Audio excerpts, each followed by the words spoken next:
We can see the start list up on the screens now for this Zatopek women's 10,000 metres, as we're about to welcome into the commentary position Craig Mottram to join us to take us through this 10,000 metres.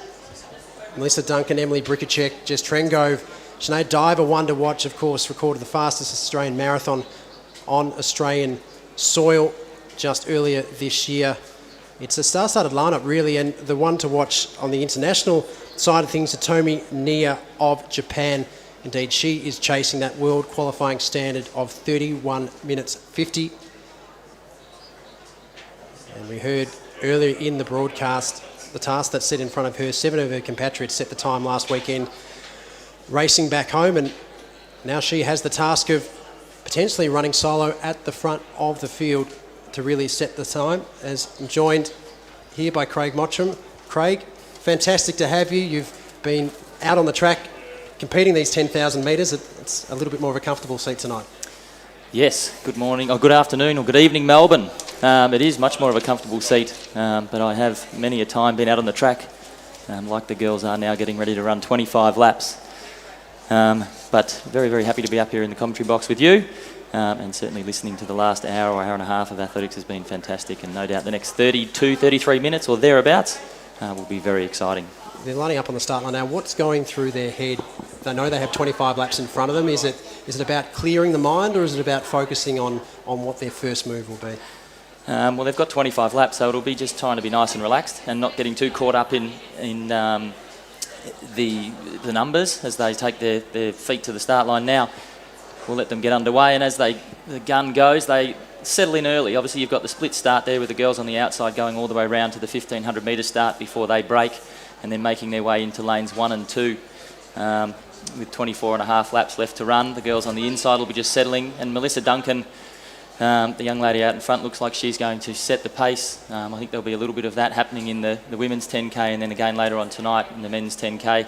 There'll be a little bit of pace, and that's just to give the girls some certainty as around to what's going to happen, rather than have it dawdle for the first 10 laps. We're just going to set a good rhythm, and there's a really good quality field in this race this evening, so it's going to be interesting to see how that plays out over the next half an hour. It will indeed, and we've got Jen Gregson, who's slotted into second place, but I believe will also be taking on some of the pacemaking responsibilities, and Hitomi Nia of Japan is our international guest in this women's Zatopek 10. It's moved into third place. Camille Buscombe from New Zealand, a former champion, into fourth place.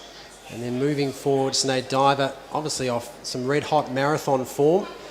And we're having to step back onto the track, potentially not where her strength lies, but strength as a runner is without question at the moment, Craig, that what she's been able to do on the marathon on the roads is quite impressive. Oh, absolutely, and that'll transfer really nicely over 10K on the track tonight. She's been in great shape. As has Jess Trengove in the marathon, raced only a few months ago, or not even a month or so ago in Canada over the marathon, is in really good nick. She's just decided to settle a little bit further back in the field tonight, obviously aware that the pace was going to be on, so to speak, and it didn't want to be too aggressive too early. But the girls out in front, Mel's setting a very, very strong pace, and this is looking nice and smooth. And they'll just be putting their head down, focusing on the back in front of them, and keeping a nice rhythm, watching the feet come up in good rhythm, making sure that they're not exerting any energy they don't have to as they go through. I think it was at 600. Melissa's just checking the watch, making sure that she's on target. But they'll literally be conserving energy. The pace will be comfortable for the majority of them at the moment. Obviously, you can see it's starting to split into a couple of different packs. And that's not because the pace is what it is. It's because the girls are aware that that group out in front are going for a particular time, and that they may well not be that comfortable at that pace, so they're deciding to be a bit more conservative in the first part of the race. Although, as I do say that, the field comes back together, and that second half of the field is just playing the patient game, which is nice, and they're just going to work their way back into that group and settle in. They've still got 23 laps to go, and there is a long way to go. And it's not too uncommon in the Zatopek where you do see groups break and splinter and the field come back together again. Some will surge, some will work more of that steady pace, and where we had seen a group of 5, it's now really a group of, well, this part of 15 athletes, save for the 5 that have just dropped off the back in 2 little groups. So they're running, they've stretched out, it's not closely packed, so they've each got, I guess, the space to be able to move and they don't feel in any way boxed in, that they can get into their rhythm, they can settle into their race as we approach or move through the first 1,000 metres. Yeah, absolutely, and as they go through that, they're on 31.40 pace at the moment, which is pretty solid actually, but you can still, there's a big group up there. They'll be running in lane 1. For those that are into the numbers, when you go out a lane each lap at 7 metres extra, so if you're running in lane 2, you're running 407 metres a lap, so you add 7 by 25, and that's an extra, whatever it is. My math isn't my strong point, but that's a lot of that's a lot of metres that you don't have to run, so hence the reason they're in single file, and they will be just minimising the effort that they've got to put in at this point. We're going to head down to the track. We can see the ladies are really settled into the work, but we're heading down to the pole vault. Nick Wall, you're there. Thanks, Tom. Great timing. Blake is your man on the runway here. They're at 8 metres 10. We've just seen a Tasmanian record in the pole vault, ladies and gentlemen. Get around that. Matt Hosey, 490.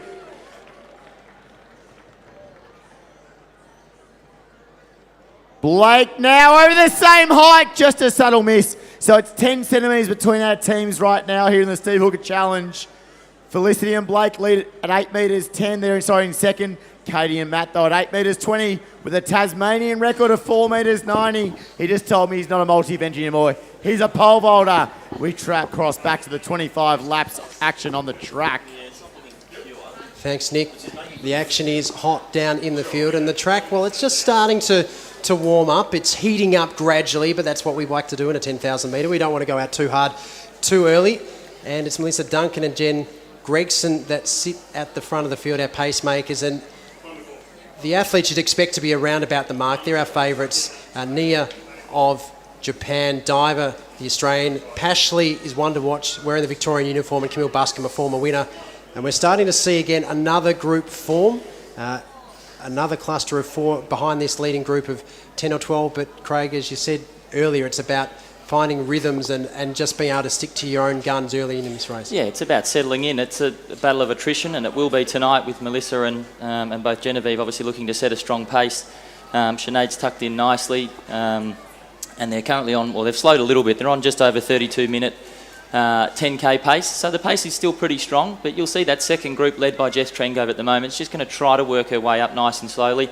Calm is key in a 10k, no sudden moves, no aggressive moves at this point in the race, most certainly anyway, and she'll just make her way back onto that front group and try and do that over the next 400 or 500 metres so that she's got some contact, a little bit of cover. It's not a huge benefit from drafting in middle distance running, but there is a huge benefit from being relaxed and in contact, so that's what Jess will aim to do over the next lap or so. But yeah, the girls up at the front are settled in as they make their way around that top bend with the crowd that's allowed to get out on the track. I really like that. That's a concept that's come in over the last few years, and it just gives the spectators the opportunity to come and watch the athletes up close. And I know from talking to a lot of spectators that have come in today, and some of the younger students that we work with, they love coming to the Zatopek because they get that access to the athletes and they get to see them within close proximity, which is fantastic, especially as this race progresses and they get to learn and understand the effort that's required to run a really, really strong, hard 10k.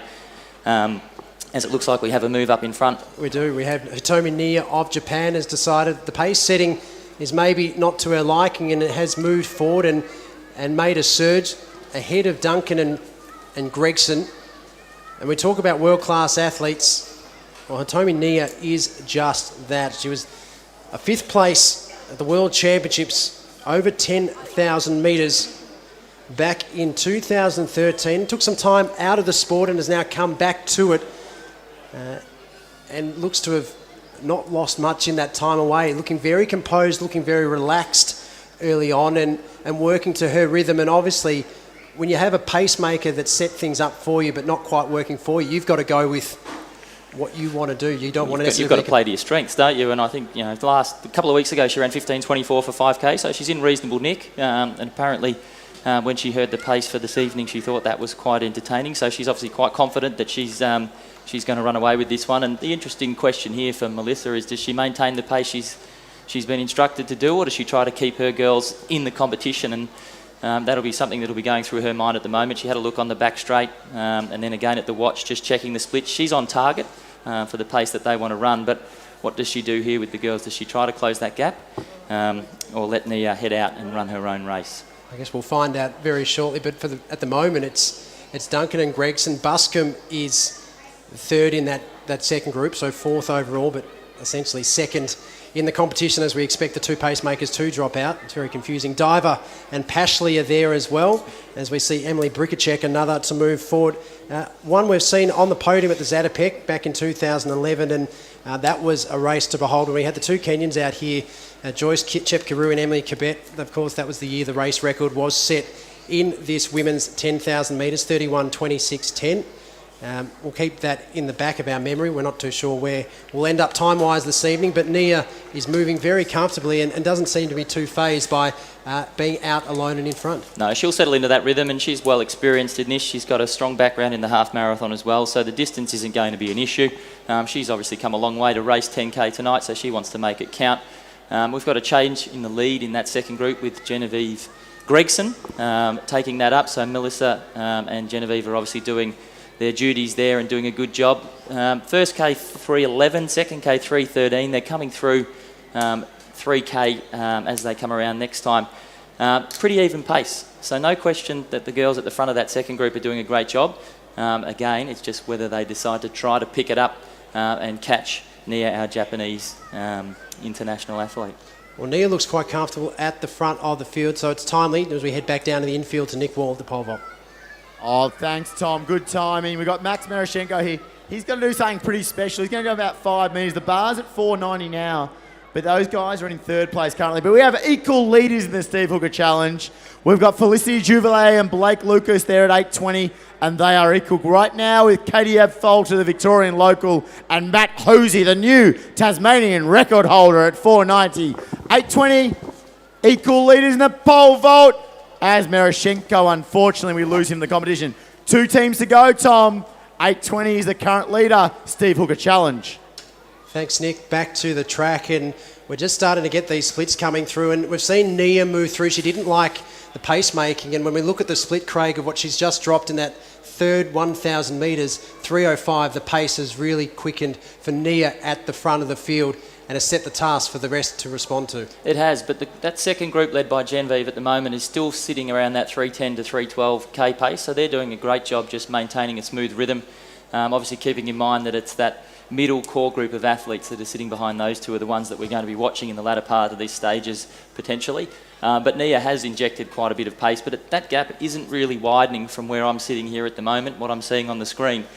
So I would imagine that Nia has settled back in around that 3:9, 3:10k pace as well, but just injecting a little bit of pace to open up the field and see what they're prepared to do tonight on the track. So for those watching at home, we have the split screen feature, and you can see Nia in the left-hand corner of your screen leading this Zatopek 10 women's 10,000 metres, and in the bottom right of your screen we see the chase group led by Jen Gregson. Melissa Duncan is tucked in behind her. Camille Buscombe, the former winner, Sinead Diver, coming off a recent marathon in Melbourne. Ellie Pashley, Emily Brikacek round out that group, and tucked on to the back as well. We've got one more. One to keep an eye on in that group, Ali Pashley won the City to Surf earlier this year, has been in great nick. Has obviously got the work in the legs, so she's coming here with an expectation to run really, really well. And we can see there's a little bit of movement starting to happen in that second group. The split screen that we've got here in front of us, we've got Nia from Japan on the left-hand side, and in that second group it's a little bit deceiving. It looks like they're a bit closer than they are, but there's about a 40-metre lead between Nia and that second group, but the second group looks, for my liking, to be closing that gap just a little bit, as we can see a couple of those athletes start to tail off, as we can see the front-on shot with Genevieve and Melissa. They're looking nice and strong. I'd imagine Melissa's going to come round quite shortly and take her turn, her second turn at the front, to just keep that pace rolling along nice and smoothly.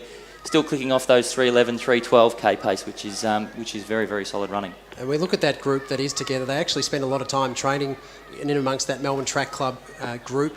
Gregson and Duncan and Buscombe as well.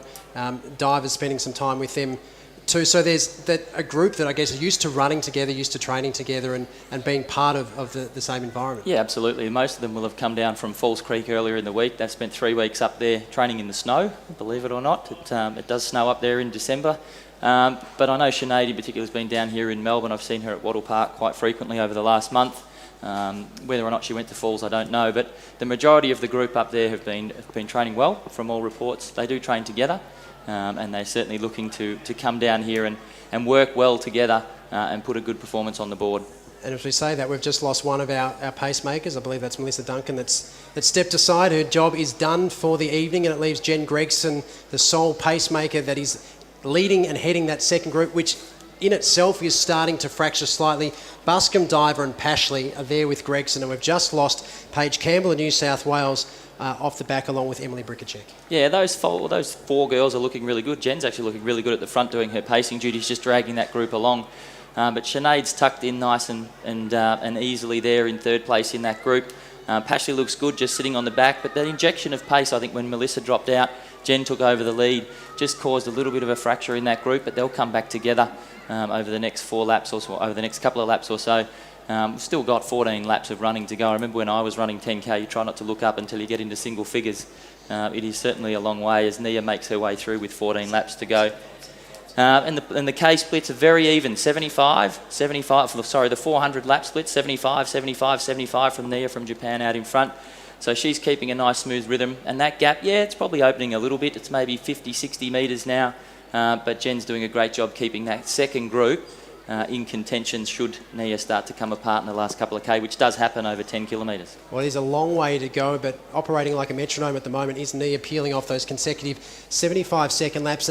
But now when you're out in front, particularly in such a long race, you do have to start contending with those that are getting lapped, the lap runners as you move through, and you hope that they move aside. But do they become targets for you as someone to work off and to work through? Because you've been spending a lot of time out in front by yourself, and now you start to come back in contact again. Yeah, you do. I mean, it's always looking for the positives when you're out there, and when you've been out there for a while, it's certainly nice to start passing people and moving, or feel like you're moving forward even though you're lapping them, but it's always nice to lap people in races as well. It gives you that confidence to keep going, and sometimes I think the confusion can happen when the athletes that are being lapped do move out. So what we do, or what they're told in the call room before they get on the track, is to just stay in lane 1 and just keep a constant line so that there's never any confusion. So 13 laps to go as Nia moves through. Tamsin is down trackside and has a special guest. Well, it's a little bit strange to be standing here talking to Eloise Wellings, a superstar of Australian distance racing. Eloise, why aren't you out there tonight? I'm just having a little break. It's been really nice, actually. It's been my first break in about 5 years, and I mean, I'm still running quite a bit, but I'm just not running hard, and I'm enjoying it, but I actually really, really miss racing and competing. So don't worry, I'm not retired. I'll be back, and yeah, really keen.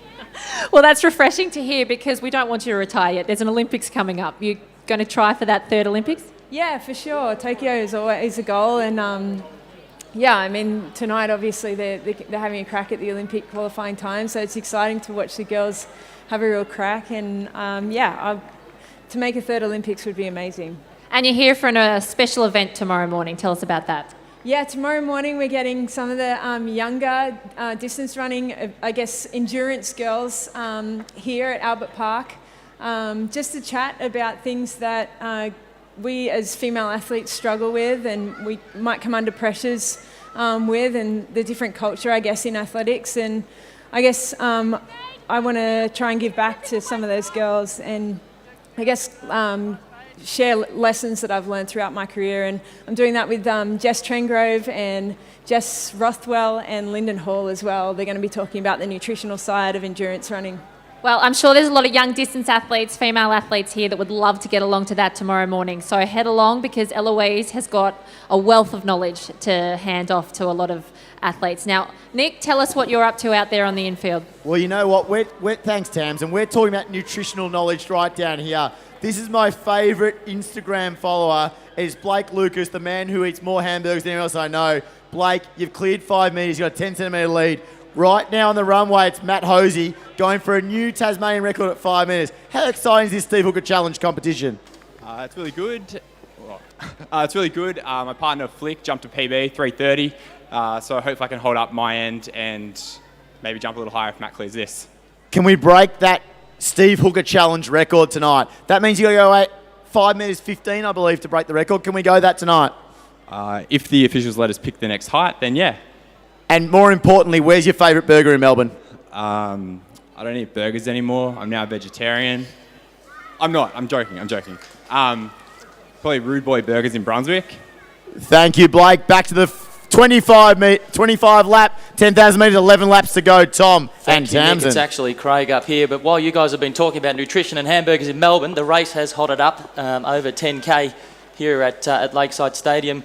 Sinead Diver has actually taken over that second group and is pushing the pace on. She has become well aware that 31.50 A qualifier time for Doha next year is on. It is on tonight, ladies and gentlemen. She's on 31.50 pace. She's picked it up. And she is closing in on Nia. I know both of them are probably running that 74, 75 second a lap pace at the moment, but Sinead Diver has certainly injected some pace into that second group and has split it. So there is now some big gaps starting to happen in that second group. We talk about that 31.50 time in the context of this Zatopek race and the women's race in particular. Only 5 athletes have actually gone around that mark in this race itself. So an indication of class and quality in what we're seeing here tonight.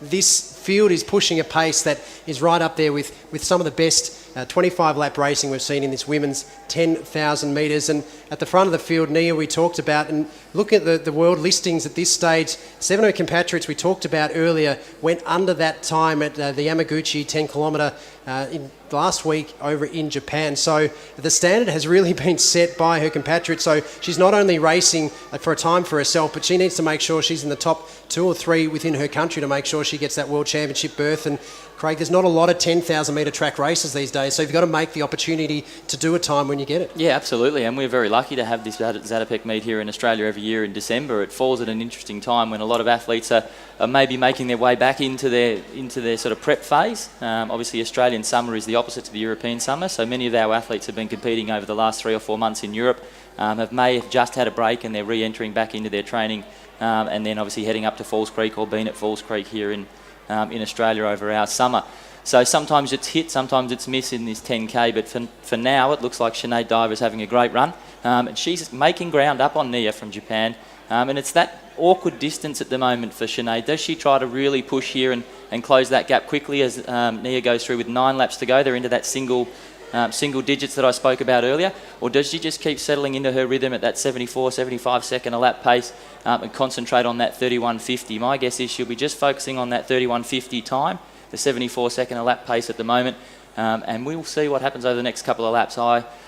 Nia looks pretty strong actually as she makes her way down the back straight. You're not seeing it on our screens, but I'm seeing it through the window at the moment. She's looking pretty good, as is Sinead as she goes past the 1500 start with just under 9 laps to go.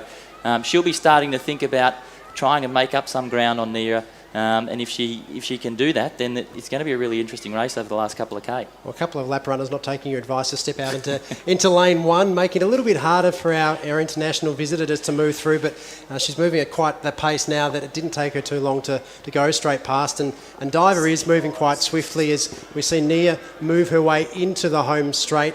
Buscombe and Pashley are the next competitors out there behind our top 2. So they're in and amongst the medals. And of course, this is the National Championship of Australia.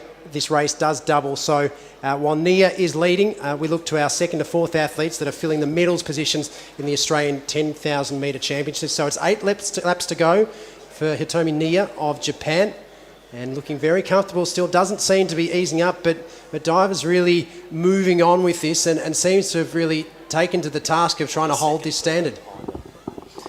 She's looking good, Sinead. She goes through with 8 laps to go. Interestingly, just trying to look closely at her footwear, she's opted for the flats by the looks of things tonight, Sinead, so she's got that longevity in mind as well, knowing that she's going to have to continue her form and stay injury-free, which she's been very good at. But the flats, whether that comes into play in the last couple of laps or not, I doubt it. I think maybe her cars will be quite strong from all her longer work and experience and training, and Wattle Park that she uses here in Melbourne quite a bit. She's in very good nick and very strong and looking very smooth. Nia still hitting that 75 and a half seconds a lap, like a metronome, just punching them out, which is pretty typical of the Japanese distance runners. They do that in the marathon. Just very smooth, very easy running, low arm carry. Heel strikers predominantly, a lot of them, funnily enough, but they've got a light frame, light build, so they can do that, they can get away with that, but she's looking very smooth. And I think it's going to be a tough ask for Sinead to get up onto Nia before the end of this race. But I think what it's doing is it's just carrying her through, maintaining that 75, 76 second a lap pace, which she needs to hit that 31.50. And I'm going to look over at Tim Crosby to my right and see whether or not he's got Sinead's target finish time at the moment, see if I can give you an update on how she's going in relation to her A qualifier. Well, while we do that, you talked about dragging athletes through. We look at just some of the personal bests of the athletes that are in the pointy end of this field, and Ellie Pashley's one of them. Her best coming into this race was 34.39. So at the moment, where she's placed is well within the realms to be going quite a bit underneath that. And Camille Buscombe is a 31.45 runner at her best. And Tomi Nia, well, the class is evident, a fifth at a World Championship, but she's a sub-31 runner in her prime. And looks to be getting back towards that after some time off. Yeah, absolutely. And that's why we bring international athletes out to race in Australia. I know going back a long time now when I was running, it was always brilliant to have international athletes coming to race you because it made you rise, improve your performance. It made you rise to the occasion and really get you excited and motivated to compete above where you maybe thought you were, which is exactly what's happening here tonight. Having Nia come out from Japan in good nick, obviously world class. You mentioned fifth in the World Championships a few years ago in Moscow, 15.24 not long ago on the track, and is coming from a country that has a huge pedigree in middle and long distance running. It's great to have her here, and with the confidence that she showed earlier in the week in the press conference and knowing that the pace was going to be quite comfortable for her, the girls would know when they were standing on that start line. You asked me at the beginning, what would they be thinking on the start line? They'd be thinking, what's Nia going to do? How fast is she going to run? And how long can I keep up? And that's what's playing out at the moment. It has been over the last 20 or so laps, and they're really into the business end now as they make their way, just coming up to inside 2 kilometres to go. Still a lot can unfold, but it looks to me that Nia's nice and smooth. She's got some really good strong running in the legs, as is Sinead. She's looking smooth as well. And we go back through to the third and fourth place. Ellie Pashley has moved up in front of Camille Buscombe, and then Paige Campbell and Emily Brickachek are back in fifth and sixth place, and right amongst those national championship medals. So moving very well through there, and their times are right up there with their best. And we're going to head back down to the infield very shortly for an update from Nick. We'll head down there in just a moment, but before then we still look at Tomi Nia making her way through. And she's looking really good, Tom. She's got, as I spoke about earlier, a nice foot strike. Her arm carry hasn't changed. She's making her way around those lap runners, and she's keeping a really strong rhythm as she comes inside 2 kilometres to go. 25.12 on the clock. She's running around that 31.40 pace as Sinead Diver makes her way across the same point in the race, coming up to 8 kilometres, so just coming up to 2 kilometres left to go, 5 laps. She's looking strong as well. She's got a nice, strong, smooth arm carry. She's on that 31.50, maybe a tick over now. So this is a really crucial point for Sinead where she needs to just keep concentrating, keep that effort, another couple of laps, and then you get to that point in the race where you think, I'm going to make it from here. At the moment, you still might have those little bits of doubt in the back of your mind. Can I sustain this for another 6 or 7 minutes? It's a long time. It's a quarter of a race really that she's still got to undertake now. So, and this is the real business end. This is where all those miles that you do, all the 160 kilometre a weeks that you do, all the hills you do at Wattle Park, the time you spend at Falls Creek, all of that now starts to come into play. Unfortunately, you've got to wait 20 laps for that to happen, but you got to do it, and that's why we do the long runs on a Sunday. And you've got to make the moments count, and we're going to quickly head down into the field to Nick Wall before we return back to the final stages of this 10,000 metres. Oh, look, thanks, Tom and Craig Mottram. You talk about legends of distance running. Well, right down here, we're going to do a couple of presentations for absolute legends of pole vaulting. So right down here, we're going to start with the Walt Chisholm Pole Vault Award. We would love to have his son here then, Chick Chisholm, to present. So Walt famously was the first Australian coach to coach someone over 14 foot, 15 foot, 16 foot, 17 foot, and also 18 foot, wasn't it, Chick? He did everything. So our award winners for that are Olivia Gross, our under-18 Australian all-schools champion, and also Blake Lucas, our Box Hill star. So our winners of the Chick Chisholm Pole Vault Challenge. Tonight, though, even more importantly, you saw in front of us, we saw a Tasmanian record, though, at 4 metres no from Matt Hosey, but it was beaten by our absolute perfect couple. It was Felicity Juvelet of Casey Cadinia and Blake Lucas of Box Hill, your Steve Hooker champions. So ladies and gentlemen, last round of applause for your Steve Hooker Challenge champions for 2018. So the next time past the post for Hitomi Nia, it'll be 3 laps to go in this women's Zatopek 10,000 metre final, and we're on for a world-class time here this evening. Craig talked about a 31:40 schedule that we're on. Context for where that sits in the world this year, that will be a top 10 performance in 2018. So this is world-class running that we're seeing, Craig. And Hitomi Nia has been like a metronome, has been consistent, has been out the front from the outset, and is dedicated to the cause of getting that World Champs time. Yeah, absolutely. And she's actually starting to wind it up a little bit. She's more in that 31:30 pace at the moment, which then if we look back 100 metres and we see Sinead Diver, who's making her way down past the 1,500 metre start at the moment, inside 3 laps, that puts her on about 31:50 pace, which is bang on that A qualifying time she's going to need for the World Championships next year. And if she can maintain this pace, she'll get to the bell in striking distance. And if she's there, still on that 74, 75 seconds a lap pace, my feeling is that she's going to dip under that 31:50 and get her qualifying time. And I'm just having a look at the splits from 7, 8 and 9K. 31:10, 3:10, 3:09, 3:10. So still maintaining even pace, which in a 10K is the most important thing. And I would imagine both of these athletes, both Nia and Diver, are going to wind it up over the next 2 laps, and they're going to bring it home. We might have a sub 31:30, which would get a top 31:26, I'm being told in my ear at the moment, is the pace for Nia, and 31:48 for Sinead Diver. I just made that up, but it's pretty close from my eye. I reckon they're both going to get under that A standard. And you talk about 31:26. The race record here is 31:26.10. That was set in 2011. Joyce Chepkurui of Kenya, and that was an amazing race. Her and Emily Kibet went head-to-head. Now, Hitomi Nia's come out here and done this solo. Chepkurui and Kibet did that head-to-head in a battle for 25 laps. And this is a solo effort out in front. And to add further context, if she wants to make that top 3 in Japan, heading into the World Championships, she needs to beat 31:28.81. Yeah, so the race is on. She'll be aware of that. She'll be aware of that as she's got just 600 to go. So she will be starting to wind that up. She'll be well aware of that. She's got to run under 31:28 to make the Japanese selection, and she's got to run under 31:26 to break the Zatopek record. She actually laughed at the Zatopek record a couple of days ago as well when we told her the pace and also the record. So I think she's pretty confident she's going to get there, and she is winding up the pace. But so is Sinead Diver. Like, the distance has not changed. That 80-90 metre gap that Sinead's holding to Nia is very much the same. So I would imagine Sinead's keeping the same pace that she is. So she's winding it up as well as they both come inside. 500 to go, and Nia will grab the bell. I'll leave it to you to call her in. But we are on, ladies and gentlemen, for a Zatopek 10 women's 10K record. So the bell has sounded for Hitomi Nia. 1 lap to go. We need a 69-second last lap or thereabouts for Nia to get inside that record time. 31:26 is the Zatopek record held by Joyce Chepkurui.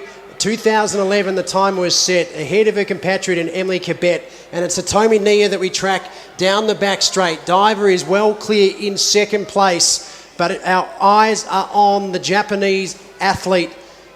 To make her national team needs to go sub 31:28. Now she's starting to wind up 200 metres from home here at Lakeside Stadium. This is world-class running. We're inside a top 10 global performance in 2018 as Hitomi Nia burst by the crowd on the top of the turn. We'll have 100 metres to go when she straightens up for home. 31:12 is the clock as she enters the straight. 31:26 is the race record that she's seeking. Nia of Japan has been out in front from the outset, has shown the field a complete pair of heels. She'll just miss the meet record, but an amazing performance from the Japanese master that has come down here and claimed victory in the Zatopek 10. As we keep our eyes on Sinead Diver, the Australian, 31:50 is the World Championship qualifying standard. She's closing her eyes, gritting her teeth, making the long, desperate drive for the line. And she might have just missed it, Craig. That was close. There was a whisker in it. Oh, that was very close. My guess, 31:51. I think she gave it everything. She had the big lean down the home straight. She had the grimace on the face. She was working the arms. She certainly gave it everything, as we see Jess Trengove go over there and say congratulations. But 31:51 or so, I believe, for Sinead. And Ellie Pashley, this will be an outstanding personal best for her. Comes in for 3rd place in the Zatopek. And we'll take the second of the national title. Brikacek into 4th. We'll take the bronze of the national title. Brikacek was part of that meet record race back in 2011. Buscombe, the former winner, comes across the line as well. But for Pashley, that'll be the best part of 2 minutes in a personal best. And it shows what happens, Craig, when you bring world-class athletes out here. They run a world-class time. They bring our best athletes through with them as well. Absolutely. And when you go out with intent, and Niwa actually stated that very early on after 4 laps, or 5 laps, she went to the front and just took it on. And our Australian athletes certainly benefited from that. But the top 3 Australian athletes, Sinead Diver, massive PB, and the other 2 massive PBs, which, as you've already said, just shows that when we bring good quality athletes to Australia, our athletes perform and deliver. And it's fantastic to see such big PBs as we start to gear up for our Australian Summer of Athletics here in this great country, as they make our preparations and put that foundation in place to lead into Doha later in 2019. And I think what a great way to set the tone for not only the last 3 events of tonight, but the summer, as you touched on, that from the first opportunity to post a qualifier in this season, we've gone right up to the wire. Yeah, absolutely, and it makes life a lot easier when you get the qualifying times out of the way early. Chasing times is never fun, and it's certainly hard to do here in Australia if we don't have that international competition, and that's a big reason as to why we, Athletics Australia and Athletics Victoria, who primarily put this on, bring the best quality athletes into these meets to try to help our athletes qualify. So Sinead can walk away off the track tonight knowing that 31.50 is certainly within range for her. There'll be a lot of other things that play out between now and the selection of our Australian teams. Let's not go into that, but she can go into her next training block. Whether she goes to Falls or whether she stays in Melbourne, I don't know, but she'll be able to know that she's got a really good result in the bag. A massive PB in the training that she's doing is certainly working, as it is with all of the other girls, and that's a really good spot to be before Christmas, knowing that the body's in good nick, you're fit, you're healthy, and you can be really nice and aggressive over the next couple of months over the Australian summer, and then come up beautifully for the World Championships. And in many ways also puts a full stop on a fantastic year for Sinead, that she ran the 4th fastest Australian marathon all time, the fastest on Australian soil in Melbourne, won the National Road Running title, and has been really consistent on the road all throughout the year, and gets now put it together on the track as well. Yeah, when you're fit, you're fit. I mean, it's marathon, 10K, 5K, you know, they're obviously different events, but when you're fit and healthy, you deliver across a wide range of distances and events.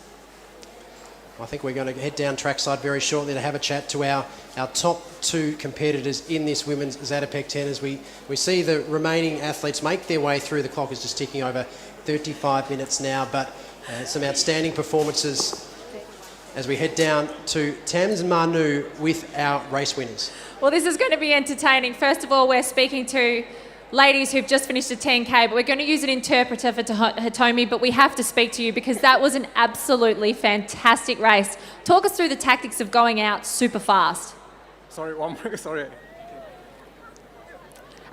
Talk us through the pace that you set early. Pace? Yeah. 31.30. 31.30. And how were you feeling at the tempo when you knew that the ladies hadn't come with you in those early laps?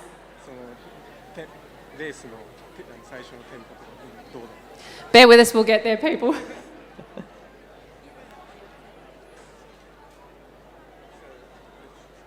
I really feel comfortable at the beginning of the race, but you know, she came here to break the standard, so she went, you know, she paced up. Okay, and so the goal is obviously Tokyo Olympics? Goal is Tokyo Olympics. Yes. Yes.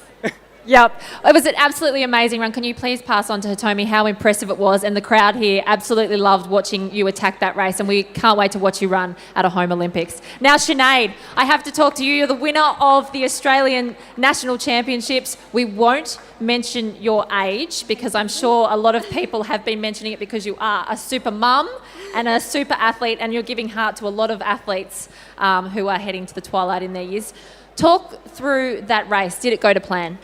Yeah, pretty much. I was told to just like try and stay comfortable for the first 5K, and I felt pretty good. Like pushing it a bit, but it still felt really good. And then when Jen and Liz peeled off, it was just myself and Camille. Kind of, I could see we were both being hesitant about going to the start or to the front. So I just went out and then just went for it from there, really, because I know that the other girls have a much stronger kick than me in the final lap. So I knew I needed to have that break.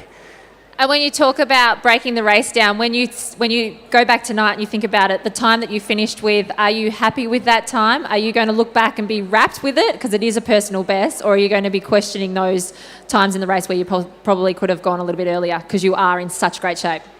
I think I'm going to be happy with it because I wasn't sure if I was going to make that time, and I was a bit worried that I'd blow up like at 8K, and at 8K it felt really tough. So I did the best I could, and I'm a bit disappointed that I missed it by a couple of seconds, but still it's a huge PB, and I'm really happy with it.